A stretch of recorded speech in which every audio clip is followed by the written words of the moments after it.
Welcome everyone to my latest video. I'm at a favorite cafe I had during grad school, Voodoo Child. If you're in Toronto, it's on College. I love it, and there was a warm fall day. I was able to set up and get a nice sketch in. So starting as I usually do in pencil, I've picked a basic unit. I've measured out my drawing. I'm adding some very quick and very loose pencil construction lines. There's a few people in the foreground that I sketched as they were walking towards me and away from me, trying to hold them in my mind for when I go back over with pen and later with watercolor.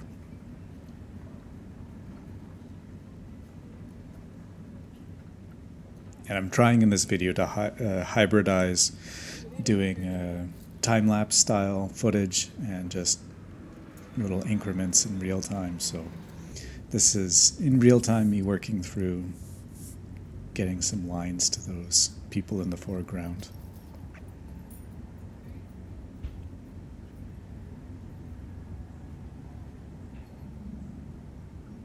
I still have a very loose way of doing this. I'm trying to focus more on drawing clothing. So I was happy with the way the jacket on the man holding his daughter's hand turned out. Sometimes I get almost too blobby.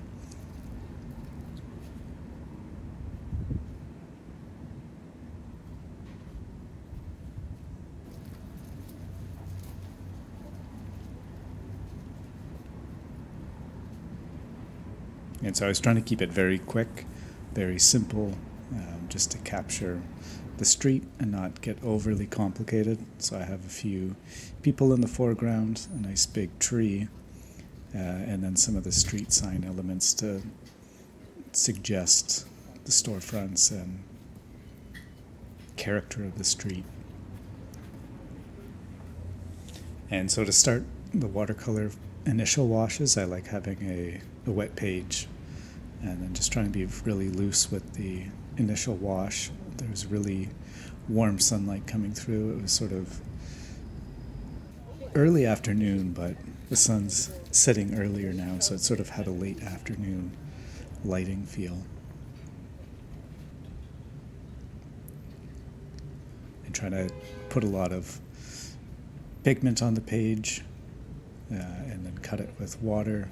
But I want lots of water. You'll see in a minute I flipped the page up and it was in the little introduction snip. I want to have lots of pigment moving around on the page, so I'm just flicking for some additional texture. And you can see, while the page was still wet, I've pushed in a bit more pigment and you can really see it moving on the page. So this is an Etchr sketchbook. I really like the pages are 100% cotton, and it really takes water well and allows the paint to move around in a really interesting way.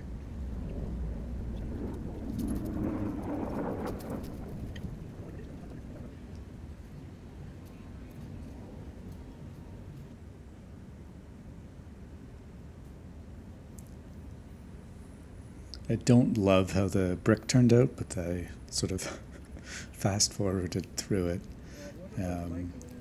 I'm maybe leaning on these leaf techniques too much lately, but I love the way this color behaves. It just within the same pigment, there's such a rich range from, that really golden yellow to almost brown qualities.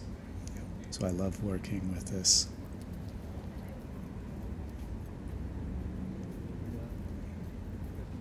And fall is the perfect time of year for this pigment as well.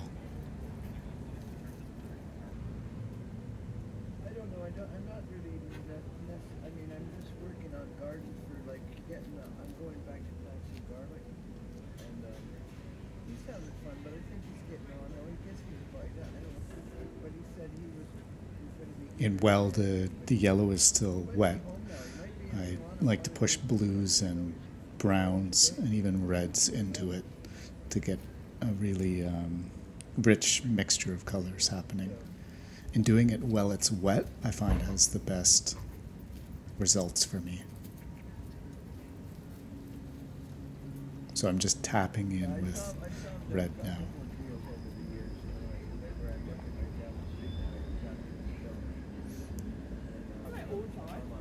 And I've mixed up a nice gray to just pull out some of the street signs and now start adding shadows to the figures.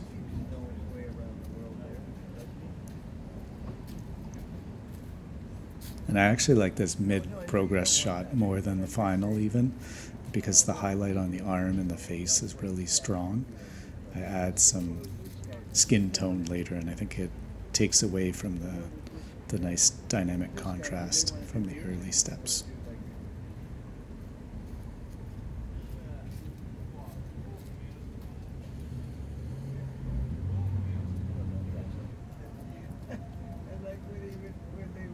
And trying to bring out a little bit more detail, adding some color and saturation to their clothes.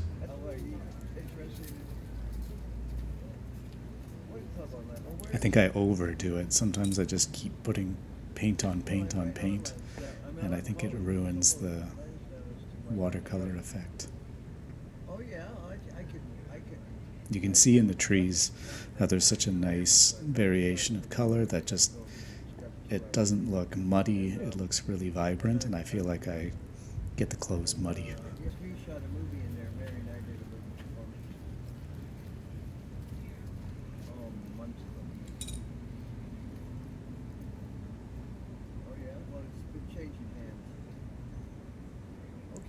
It's kind of fun watching videos back because I wish I didn't do this. I have the final sketch now, but I like just the brownness. I think I overdo it sometimes with the blues, and I think this is a prime example of that. And I'm getting near the end of the sketch now, so I'm going back in and just trying to pop out some of the line work to really emphasize some of the shadows, just have these figures stand out from the midground and background a little bit more.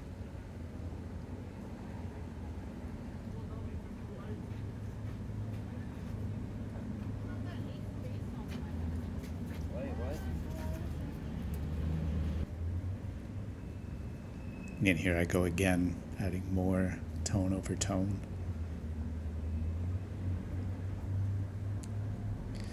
And if you've enjoyed this video, please give a like. It really helps my channel grow and the video get traction.